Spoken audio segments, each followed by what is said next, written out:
எல்லா லைஃப்க்கு பின்னாடியும் ஒரு லவ் பிரேக்கப், ஃபெயிலியர் அண்ட் கஷ்டம், கவலை நிறைய வந்துட்டு போகும்.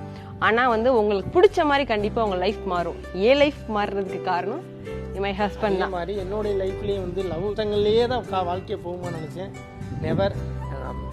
அந்த லவ்க்கு அப்புறம் வந்து ஒரு லைஃப் இருக்கு அப்படின்னு காட்டி சந்தோஷப்படுத்தி என்னோட இந்த எவ்வளோ கஷ்டங்கள் இருந்துச்சு. பட் இப்போல்லாம் அந்த கஷ்டமே என்னன்னே தெரியாமல் ஒரு விஷயம் பண்ணது காரணம் வந்து இவங்களை மேரேஜ் பண்ண காரணம் தான். அது மட்டும் இல்லாமல் நாங்கள் 2 பேரும் சேர்ந்தனால தான் எங்களால் ஒரு காரோ, ஒரு வீடோ, ஒரு இடமோ வாங்க முடிஞ்சிச்சு. என்னோட வயசு 25 தான். ஆனால் இவ்வளோ நான் வாங்கி நிறையா விஷயம் பண்ணிட்டேன் இந்த வயசுல. அதற்கு காரணம் என் ஹஸ்பண்ட்.